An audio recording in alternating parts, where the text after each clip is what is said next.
So here's where we left off. Last time we had our tangent line.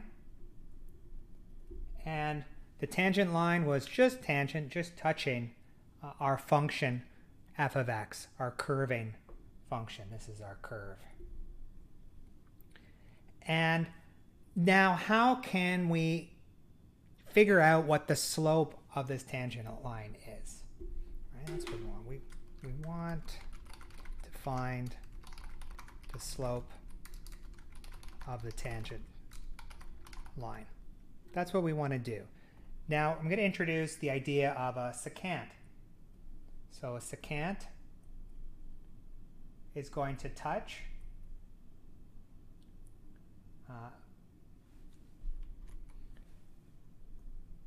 and intersect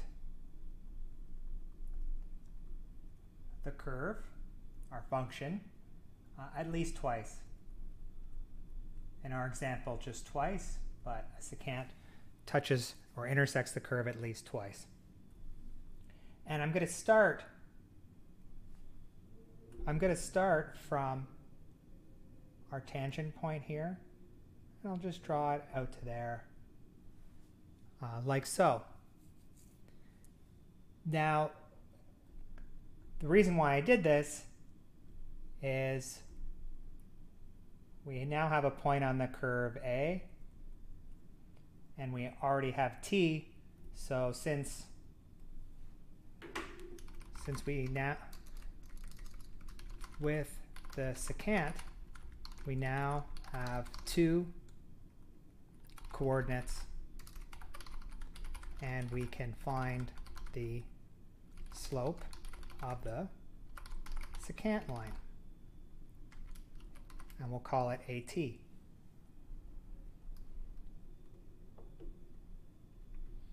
No, that's not going to do it. So at least we can calculate the slope of this secant. It's not perfect. It doesn't look exactly like the tangent, which is what we want, but we can calculate its slope. Now let's try drawing another secant. This time, why don't I pick a different location? Again, I'm going to start from T.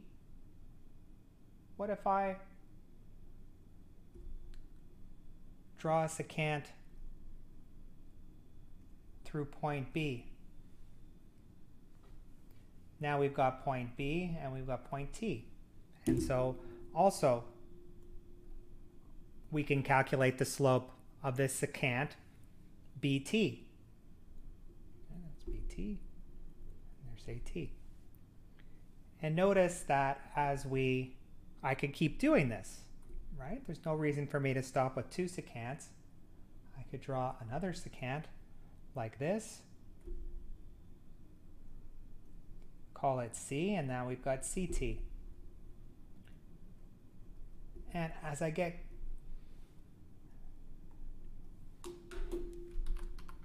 draw more and more secants, I get closer and closer to the tangent line. And if I calculate the slope of the tangents, or excuse me, of the secants, these also get closer and closer to the tangent. Now let's do this again, where we actually have a labeled x-axis and y-axis. Now I can also draw the secant just like I did before, but this time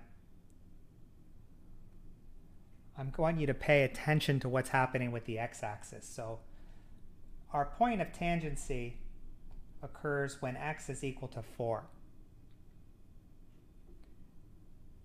And this secant, which we'll call AT, oh, I didn't draw it quite right. I actually wanted to make sure that it went to, maybe I'll just try and draw it a little bit different. I want it to go to 10.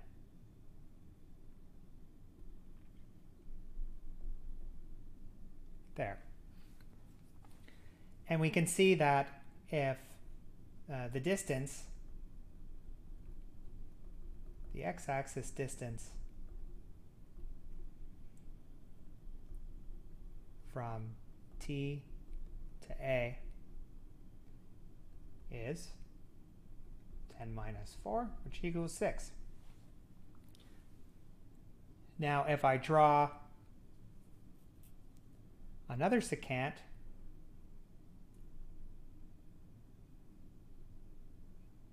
like so,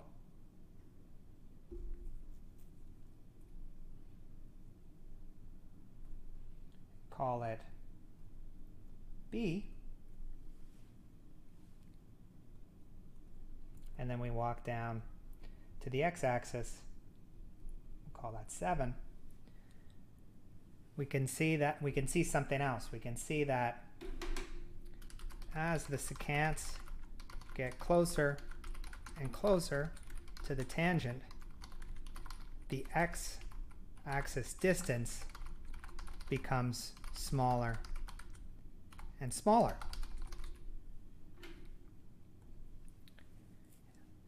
And that's going to be important because we're going to try and generalize this in a couple of slides. And I want you to observe that this x-axis distance is getting smaller. Let's find the slope of the secant.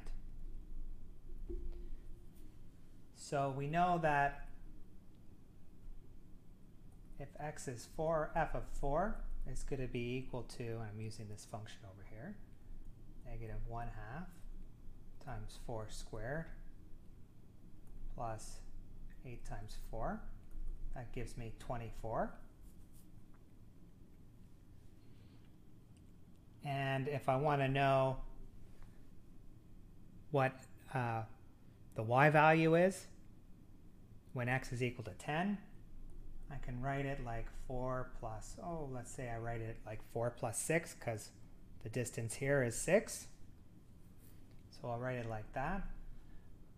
And we've got negative 1/2 times 4 plus 6 squared plus 8 times 4 plus 6.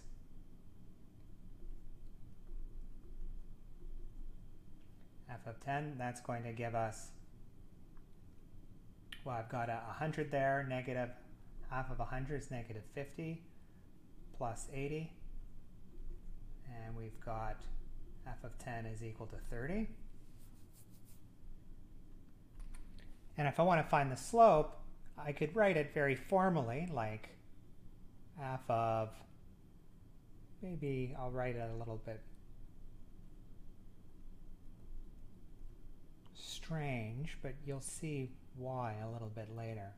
And I've got 10 minus 4 equals the slope of AT, and plugging in the correct values, I've got 34 minus 24 over 10 minus 4, 6 over 6, which equals to 1.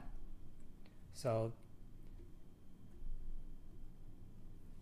the slope of AT is 1. And if we wanted to, we could just keep doing these calculations, keep moving our secants closer and closer to the tangent